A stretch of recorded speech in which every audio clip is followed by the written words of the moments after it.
Welcome everyone to LowCodeCon 2022. My name is Michael Cares, I'm your MC. We're celebrating our second year with this global event focused on all things low code and open source. Our purpose is to bring together the low code and open source community to share experience and knowledge of thought leaders and experts from around the world. As the host company and organizer of the event, AOT Technologies is committed to the values of low code and open source, so much so that we developed our own free open source low code development platform, formsflow.ai, which is core to our strategic vision of democratized development for government and business. Today, I'd like to introduce you to today's presenter, our keynote, Amanda Brock, who is presenting today on the state of open source. Amanda is the CEO of OpenUK, and she's been in open source software for 15 years, and she's actually celebrating the launch of a new book today, which we'll update you on as follow-up from our meeting today. Amanda, over to you. Thanks very much, Michael, and good morning, everybody. It's lovely to be here with you wherever you are in the world. Personally, I'm sitting in Raleigh, North Carolina, because as Michael said, today is the launch of our book, Open Source Law Policy and Practice, but more of that to follow. So you'll probably see the logo on there, OpenUK, and Michael's told you that I'm CEO. And I often get asked how a nice girl like me even ended up in open source. And back in 2008, I joined a company called Canonical. It was the biggest open source company in Europe at the time, and it's the commercial sponsor of the operating system Ubuntu, which was heavily adopted in the cloud space. It was also, at that time at least, the operating system of choice for most developers. And it's had quite a lot of success since then, does all sorts of different things now. And I was there for 5 years. I joined as a lawyer who'd had a lot of experience in other organizations in software and tech, in commercial and corporate. And what wasn't really expected was for me to absolutely fall in love with open source. And that's led to me doing a number of different things. So after I left Canonical, I've had a few different jobs, but I've also volunteered and part of the open source community on the governance side and the legal side.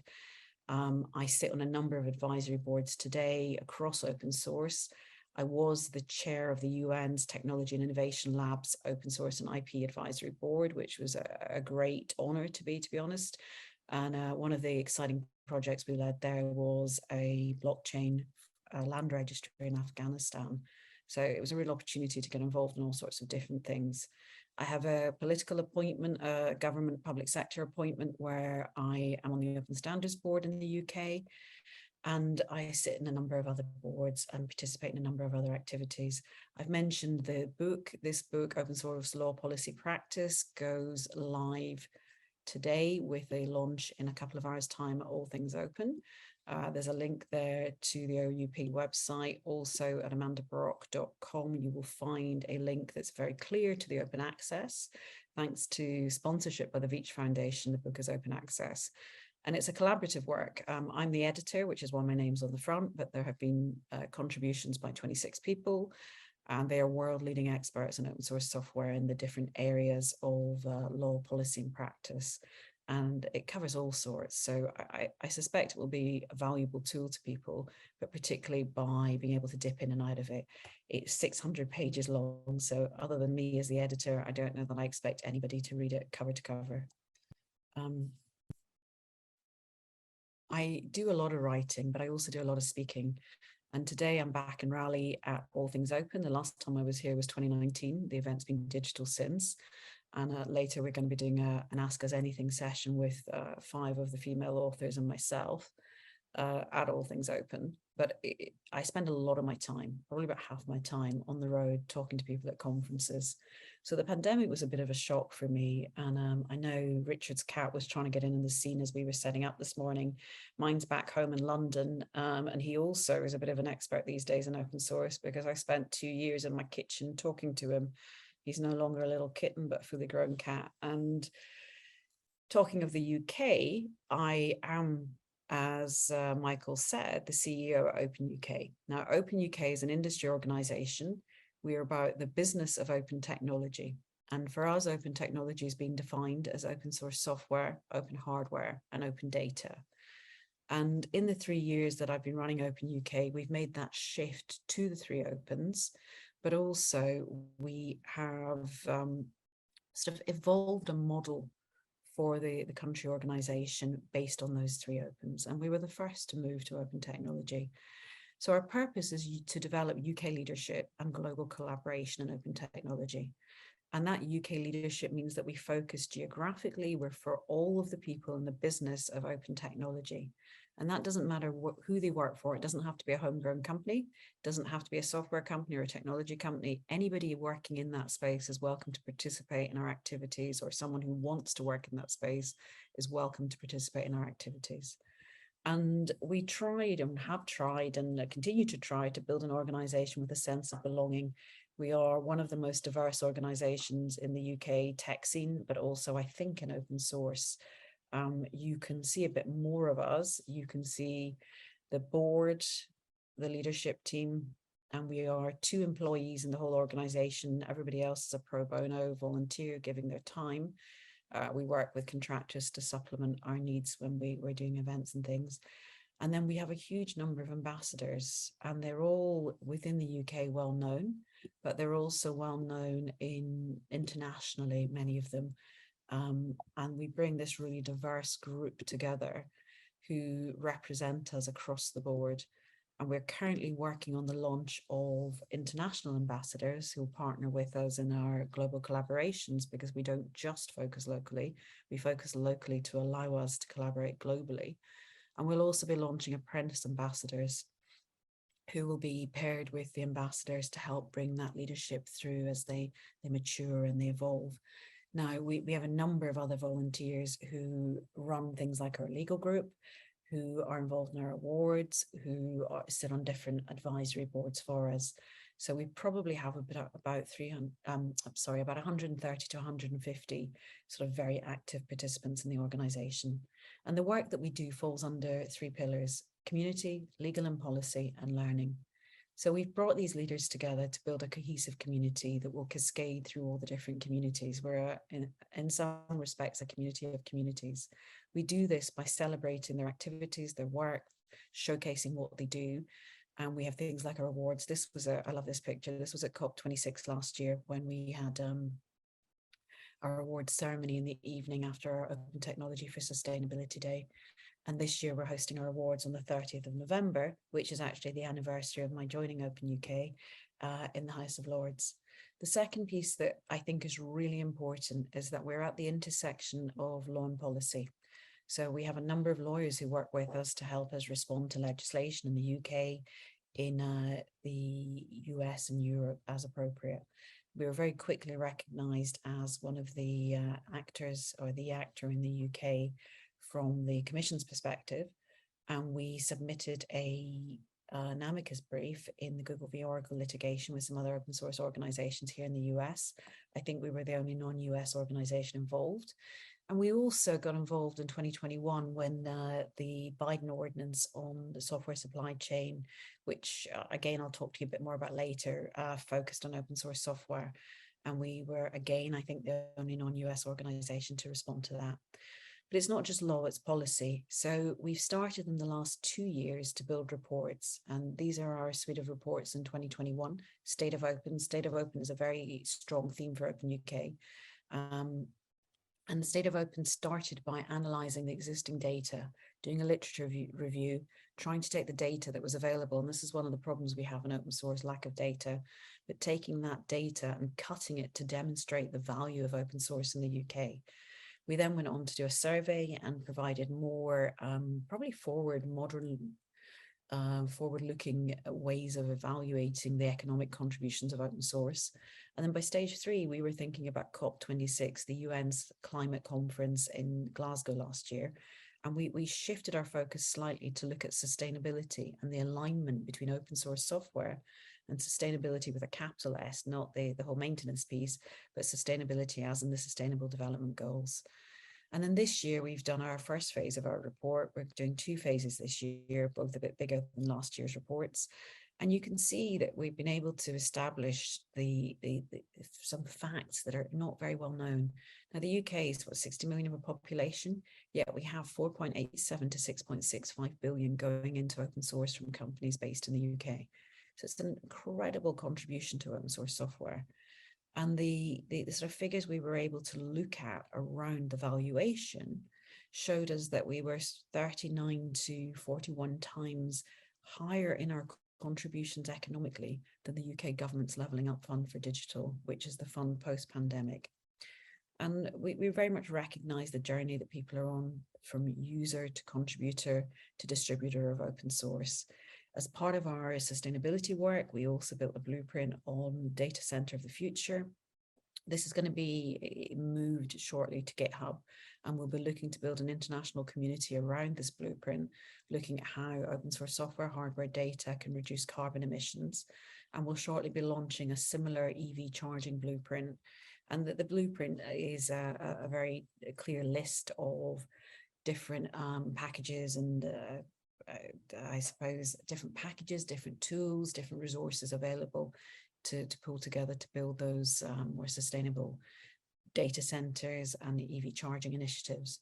Now, the third piece is learning, and we built a kids camp. We've had two actually in 2020 and 2019. We gave away 80,000 digital gloves, which were used for the camp, and we teach not just coding, but open source. And I'm really proud of the second camp, which teaches the open source definition. I don't think anybody else has ever done that.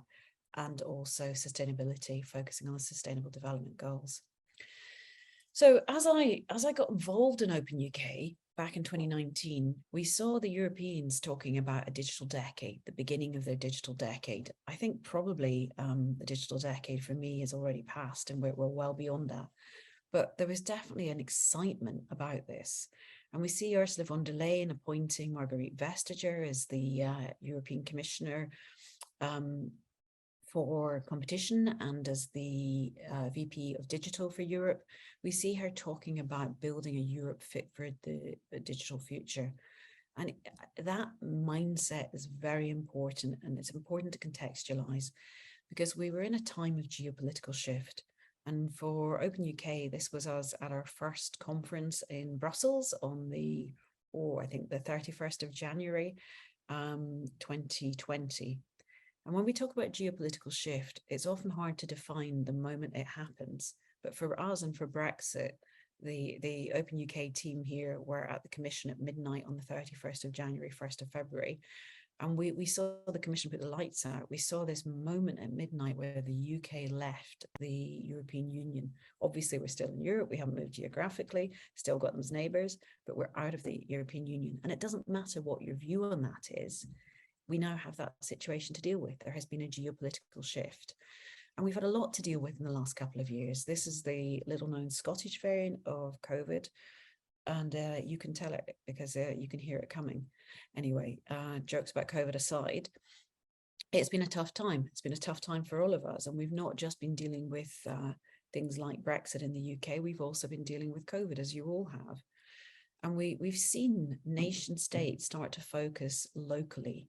And they focus increasingly locally, thinking about politically and from a legislative perspective, how they can have digital and data sovereignty. And we've seen a reaction to digitalization. What do I mean by that? Well, as we've seen digitalization, we've seen services that we would all have expected to be bricks and mortar, hospitals, schools, roads and bridges. We've seen them shift to being digital. We as consumers perhaps deal with apps. The infrastructure, however, sits behind that. And we've seen concerns both about that digital infrastructure and about citizen data and how it's used across the board and across borders, so across big tech.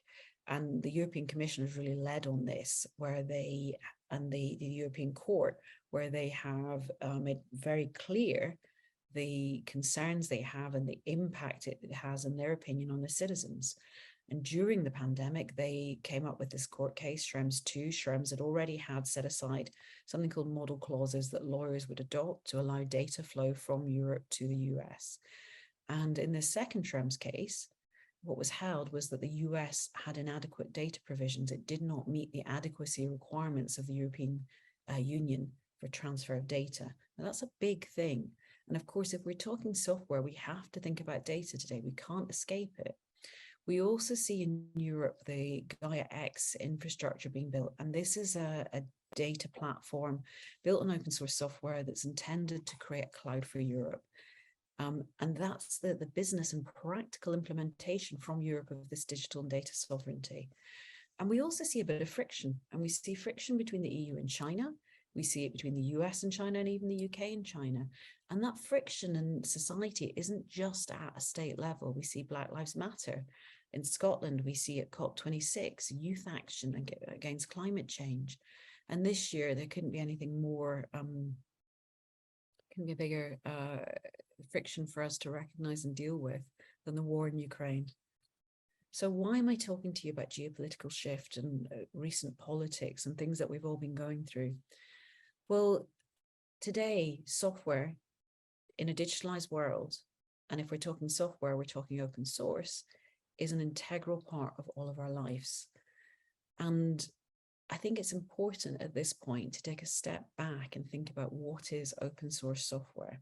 So open source is often defined by companies, by enterprise, by the public sector as being two things. And it's a good legal definition. Those two things are software where the source is made freely available, public source, open source, and also, and this is the difference from public source, it is shared on an OSI approved license. So a recognized open source license. So putting your code onto GitHub, GitLab, whichever repo you're using, and adding an OSI approved license will technically get you to the point where you have open source in a contractual definition. And when I joined Canonical, that's probably what I could have told you. But that's not just the definition. That's not all of the definition. There's just a bit more. So OSI approved licenses meet the open source definition. The Open Source Initiative, the OSI, is the custodian of this definition, and it's the approver of licenses. So if a license is OSI approved, it meets the 10 points of the distribution. And it's really important to understand that those are more than the two things that you see written down, the two actions of sharing your source and putting it on an open source license. And in particular, I like to think about 5 and 6, where there's no discrimination against people, which means once you release code open source, anyone can use it, and no discrimination against fields of endeavor. And what that means is that you cannot restrict any usage. And we're going to come back to that in a moment because it is extremely important. So understanding all of this has become increasingly important over the last decade as we've seen this acceleration in open source. 10, 15 years ago when I was at Canonical, we were dealing with some difficult, sorry, somebody's trying to get into my room. We're just going to have to deal with this. Can you come back later? I haven't had to do that in a talk before, but there we go. When we were trying to distribute open source at Canonical, what we were facing was legal, procurement, and finance. And we were facing that team who managed risk and their concerns. And the world has changed. You know, they would often cause us to spend months or years negotiating contracts and trying to get things approved and trying to get financial approval. And the world has changed so that open source is now, according to Jim Zemlin, 90% of software, depending on whose reports you look at, between 48 and 98% of a software stack. Sonotime recently came up with that 98% figure. Of course, that's all subjective and depends on what you're looking at. But what we know is there's mass adoption. Open source is the majority of code today. So how have we gone from that difficult negotiation to the point where open source is prevalent? And I think what we've seen is digitalization, which is partly why I would say the digital decade was the last one. But also it is sort of 3 big changes, some of which are caused by that digitalization. So I think that the first is the rise of the developer, the elevated status of developers and engineers and companies. If your company today is digitalized, it will either create, distribute, or have its products consumed using open source software. Now, what that means is engineers, developers in your organization are extremely important. And it's much simpler for them to do what they want than it used to be. And what they want is generally open source, so they can go off to GitHub, whatever repo they're using, and take open source. Now, that's allowed open source companies to thrive. It's allowed them to avoid this risk process in the contract stage. It's also allowed them to have mass adoption and to gain ubiquity, where it's much, much harder for proprietary to compete. They just cannot compete with that adoption through the public repos. So a combination of the rise of the developer in these public repos. Now, Git was created in 2005, and it's taken a bit of time for it really to have an impact. But in the last years, what we've seen, particularly I think the last 5, is the Git-based repositories allowing that distribution of open source at scale. So those two things, the elevated status of developers and the use of the Git-based repos, I think have had a huge impact.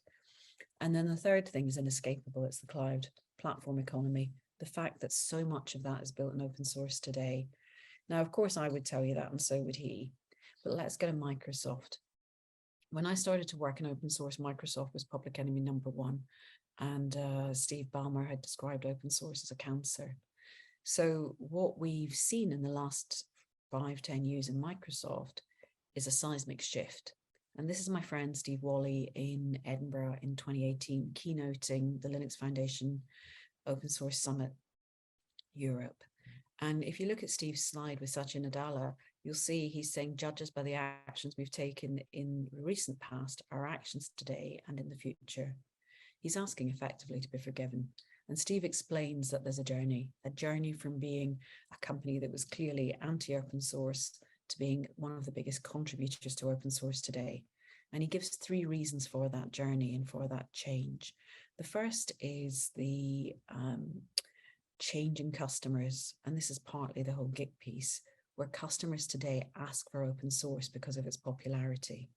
The second is the developers themselves. Their status may be elevated, but their practices have changed, and particularly if they've learned to develop or code in the last 10-20 years, they will have learned to work in open source methodologies, and they won't want to work any other way. So if you want to hire the best developers, and of course digitalization means there's much more competition around that, then you have to allow them to work in an open source way. And the third piece, of course, is cloud. Microsoft runs Azure, and they couldn't do that without open source. And that doesn't just mean using open source, that means having engagement with the open source community so that they're able to develop skills, influence where different projects go, have features evolve, that kind of thing. So back in the day, Microsoft was notorious for spreading FUD, fear, uncertainty, and doubt. And FUD is something that open source will probably never escape, or at least not in my lifetime. Now, why is that? Well, when open source is mass adopted or receives mass adoption in a sector, you have incumbents, and incumbents have business models and revenue streams that are being disrupted by that zero royalty revenue model that comes with open source. Doesn't mean there's no cost to open source. Of course, there are implementation, maintenance, and curation costs, but the zero royalty shifts the business model. And in doing that, it has an impact, which often is one that's unpleasant for incumbents, and they push back. So we saw some of this across, or we see right now, some of this across 3 different areas. One of them is actually sort of our own, if that's a good way to explain it. So through 2021, we saw this pushback from some of the open source founders who perhaps hadn't fully understood what you're getting into when you open source your software. After I left Canonical, I spent a couple of years in a law firm, and I dealt with a lot of founders who wanted to open source and then build businesses around it.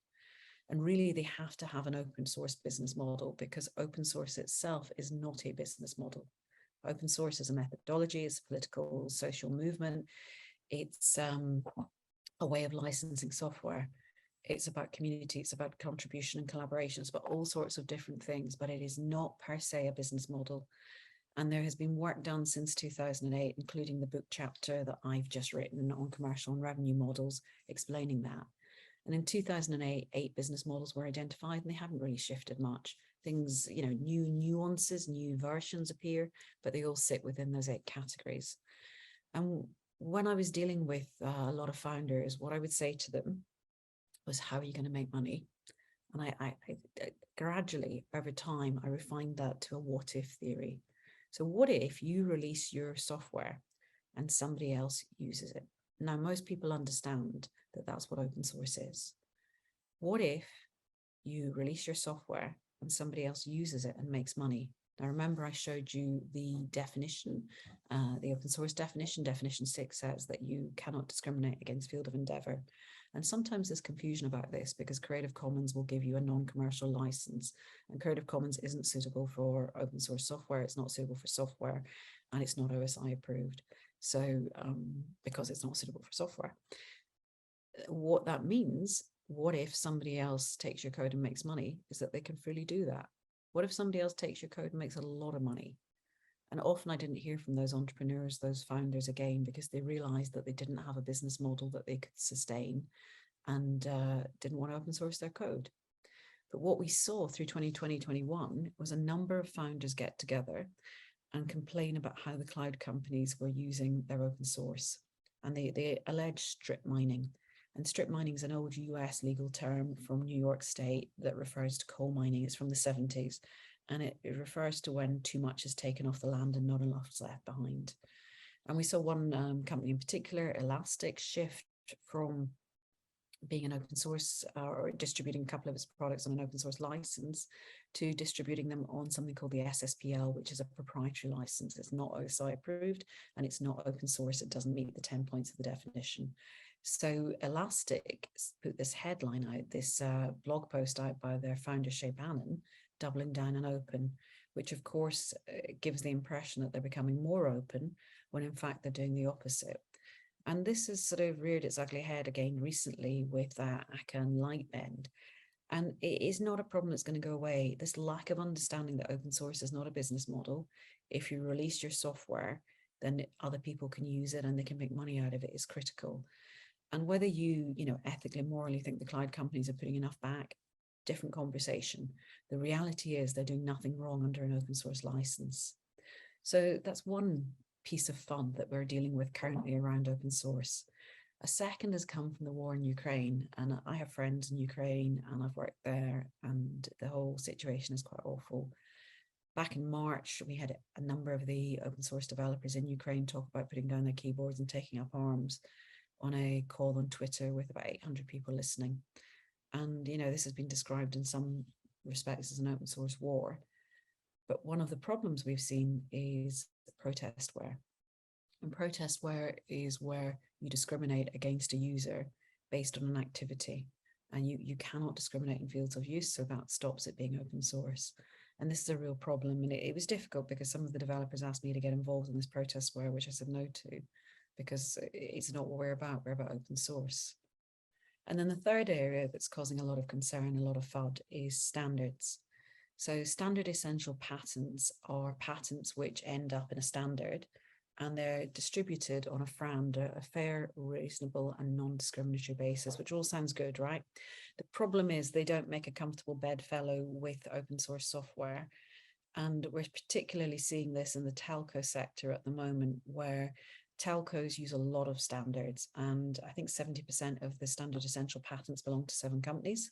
So those 7 companies have huge royalty revenue, even although it's FRAND, generated by those standards. And the problem is partly, I suppose it's 2 things, partly that charging out a royalty for FRAND does not go well with open source, which is built on a model of free distribution.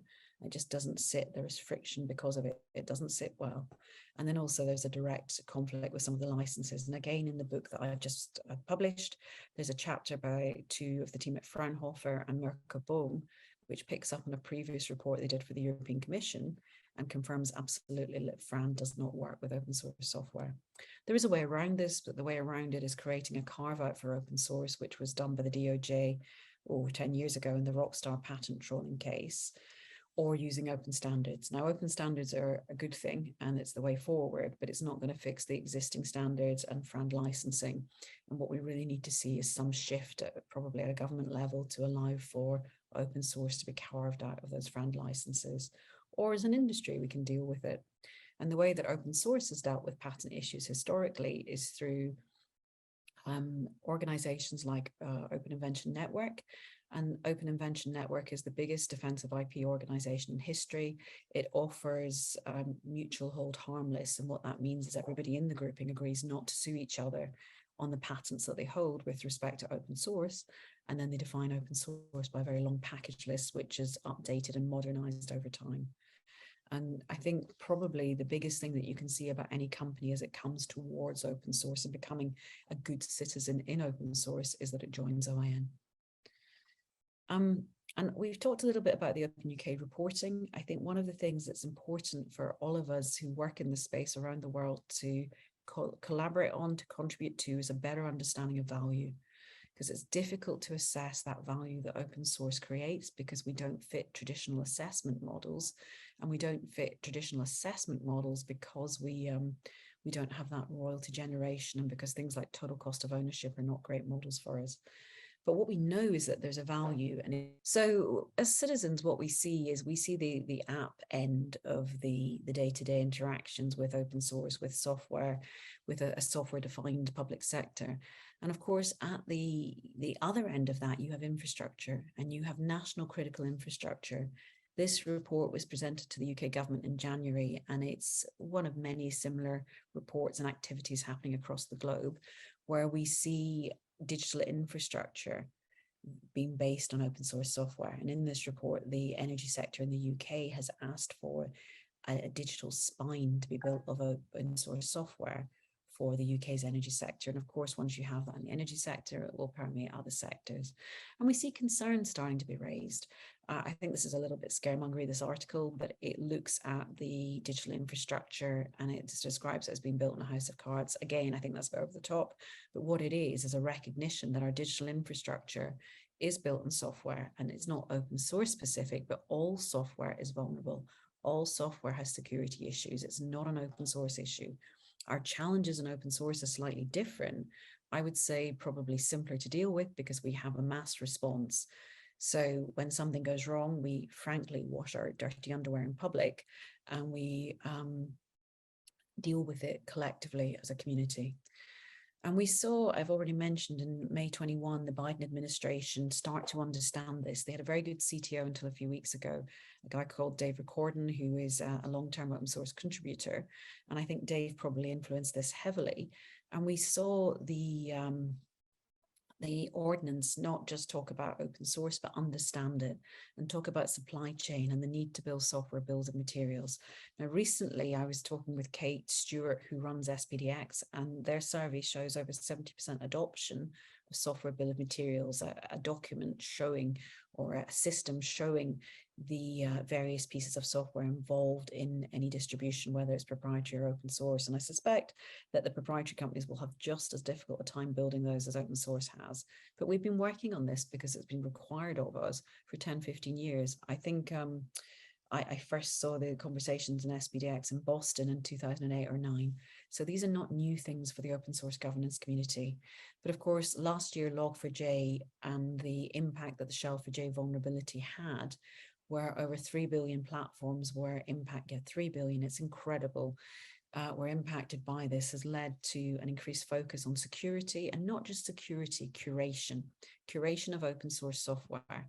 I'm just going to flick through a couple of slides here on Log4j to get to curation. And curation is where we not only look at security, but we look at good technical practices and good governance and hygiene. And I very much hope that sharing the book that we have, not just for sale, but open access, will allow people to dip in through the index to answer questions they have about open source governance. And it covers the US, it covers the UK, and it covers Europe. There's a little bit about Asia, I think, as well, but it's just not, covering the whole world is difficult, but the principles are certainly there and clear for people to use. And a lot of it isn't deep technical sort of court cases. It's more practical understanding about building communities, about running an open source program office, about the economics of open source, business models, that kind of thing. And I hope these tools will help to build curation. Now, when you talk about curation, I like to talk about a highway, a freeway. And I think of the open source community on being on the left-hand side of the road, whether they're individuals, whether they're companies, whether they're combinations of the two. And there's no such thing as commercial open source. All open source software today has contributions that can be commercial. All open source software is used in commercial environments. So on the left-hand side, you have the open source communities, and then you have this massively busy freeway. On the right-hand side, you have those who are utilizing it. And you think about the enterprises, you think about the public sector, the roads, the bridges, the hospitals, the schools, our services from government being built on open source software. Now, liability does not travel with open source software, and this is one of the things that's consistent across the licensing. If you have open source software, you have taken it with no liability from the creator, and it's up to you, the user, not only to implement it and manage it, but to ensure that you have good technical and legal governance in place, and that you're managing it appropriately. And you can do that a number of ways, and the ways you do that are called curation. Whether that's buying an enterprise product from Google or buying it from Red Hat or something similar, whether it's learning skills within your business to curate well yourself, whether it's going and buying in those skills. And I think about the enterprise products like a zebra crossing, where you cross the road in a standard way. Then I like to think about the maybe like a guardian, or what we call in the UK, a lollipop person, navigating the crossing, the trajectory for you. But that's curation, and that's something along with security, and in particular the OpenSSF's 10-point plan that came out of the work they did with the White House last year. Looking at these as a big picture is going to be really important. It's going to be the hot topic. I've already mentioned several times just how important open source is to our governments and public sectors today. What we're seeing is the need to recategorize open source, in my opinion. Of course, it's in the commons, and of course it will stay there, but it is also a digital public good. And it's time that governments, public sector started to contribute back at scale. And my concern, my personal concern, is that we don't want every government in the world giving the same, or giving their own money to the same projects. What we want to see is them managing the curation of open source well, and contributing back economically and with resource across the board. And I think we need a joined up response to that. And that's something at OpenUK we're working on. We'll be hosting a 1,000-person conference next spring, some point between February and June. The date will be announced in the next couple of weeks, along with the venue. And that will be an important event where we won't just look at open source in the way of traditional conferences. We'll have a morning where we'll bring together international governments and public sector, the UN and others, to talk about this funding. How is that going to be done? How can we help to move that forward? And also we'll talk about things like entrepreneurship through the course of the 2-day conference. So I very much hope that we'll see you, and I'll get to meet some of you there. I will share details of that with Michael and Richard as the event moves forward. But I'd ask all of you to think about the open source tiger that we've seen in 2022. Not only has 2022 been the year of the tiger in Chinese astrology, but it's very much been the year of the open source tiger in the UK, in the US and beyond. And I hope that you'll all be part of that. Michael, thank you very much. I think we've got some time for questions. Thank you, Amanda. That was excellent. Really appreciate that. Yeah, we do have a few questions. The first question here is, there's a question from an audience member. Because of Elastic, there were a lot of changes in pricing of the stack. How did that impact the developer community and businesses? Interesting. So lots of different ways. We saw a continued rise in the share price Elastic, but we don't know, and their valuations.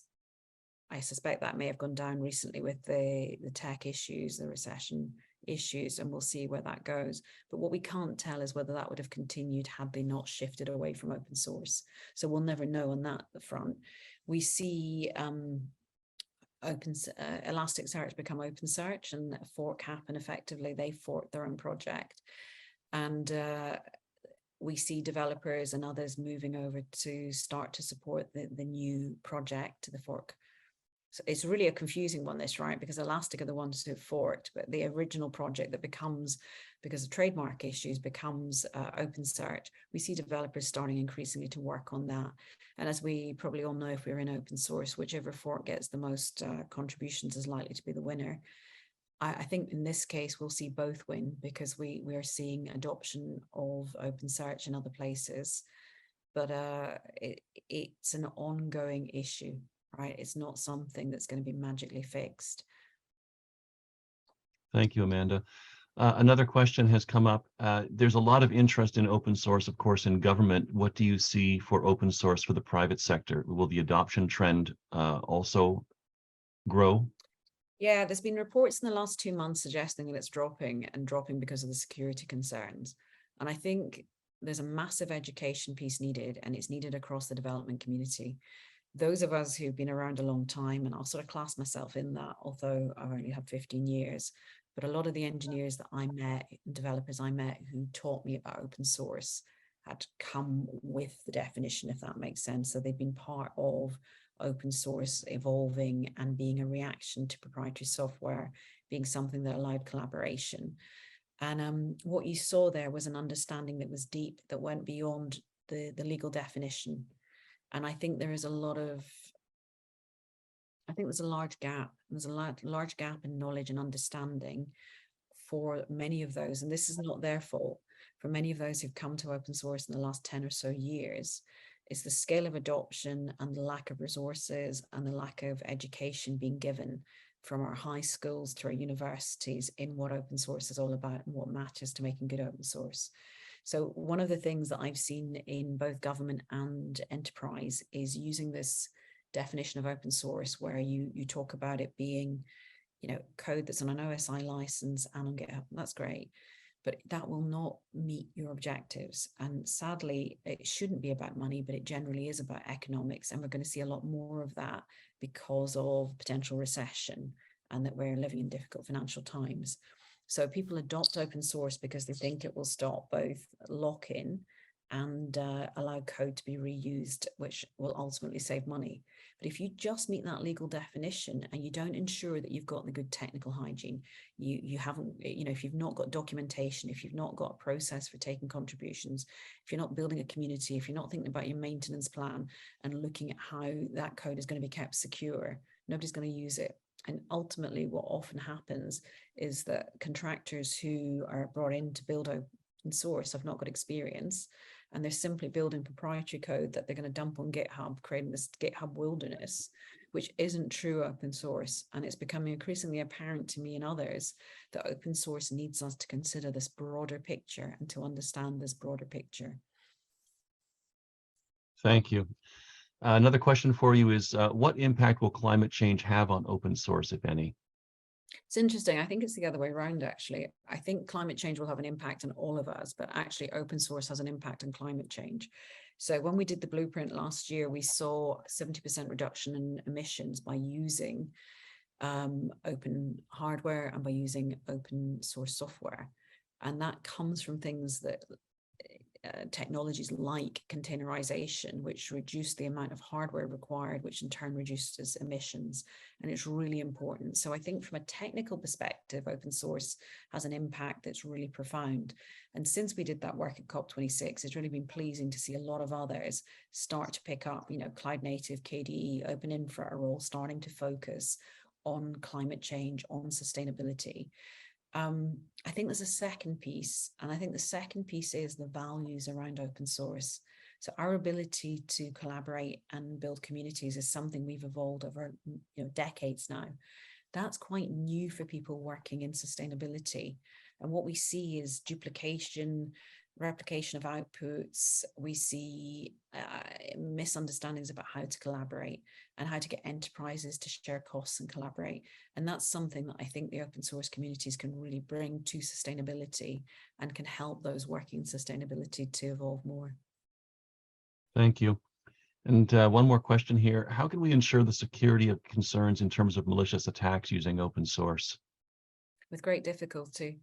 It's not an easy topic, and it's something that's going to engage hearts and minds, I think, for many years to come. A number of people who are sort of within leadership and communities around open source are engaging with different governments to work on this, and governments themselves are looking at how this is going to work for them across the public sector, across enterprise.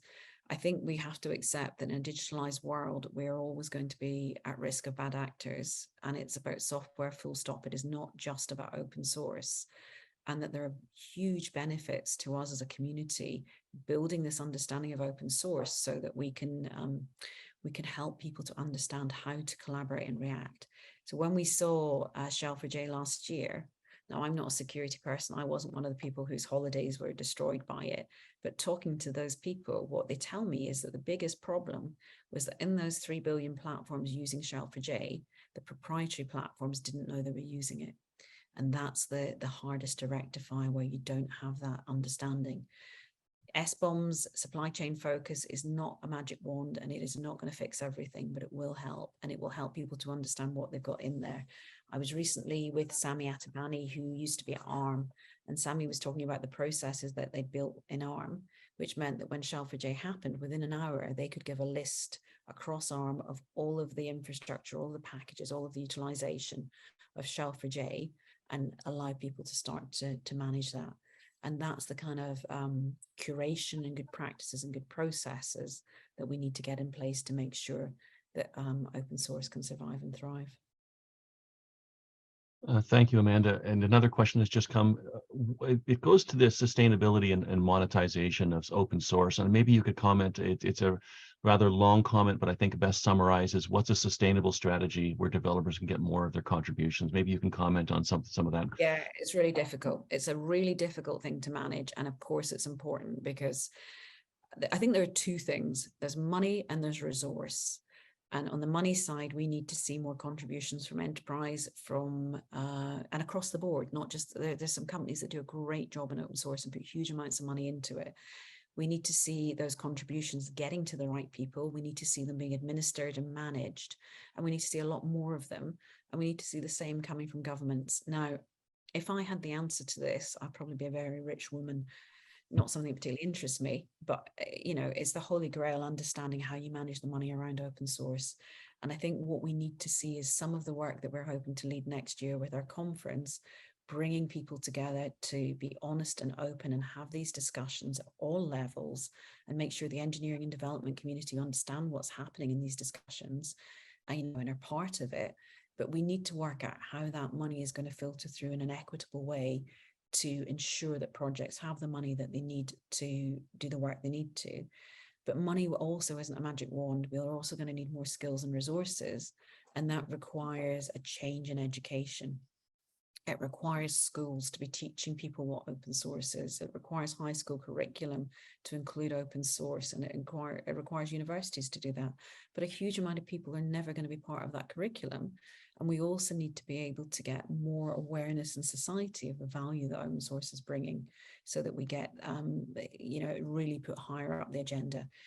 One of the ways we're doing that in the UK is we're focusing more on policy. We are creating something called an APPG, an all-party parliamentary group. And that's the way that we educate we educate politicians. That's probably the best way to put it in the UK. We don't have the same kind of lobbying infrastructure that the US has. And OpenUK is becoming the secretariat of that. And then we'll have a group of politicians so that they're able to, lead the grouping, and we'll pick topics to educate them on, because I firmly believe that to get your public sector focused in the right way, you have to have the politicians and the ministers and the governments, pushing for that.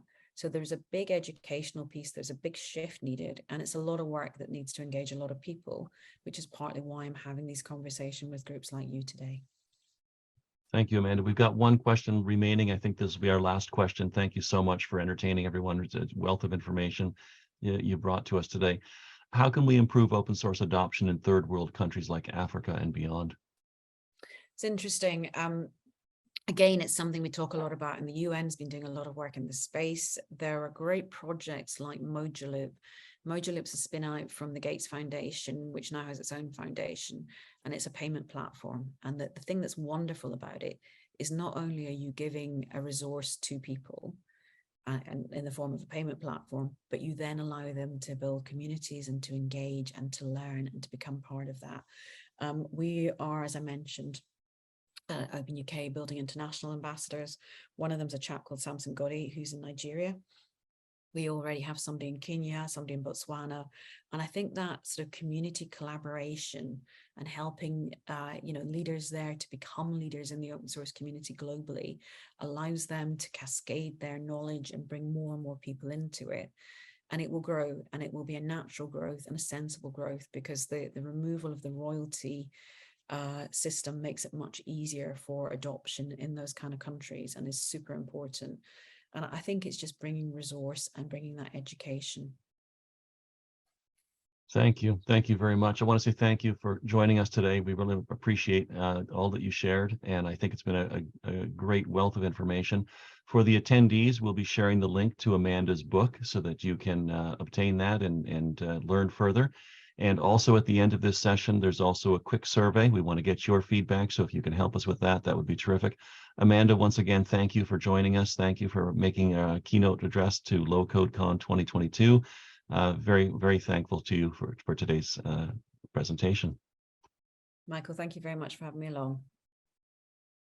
Thanks, everyone.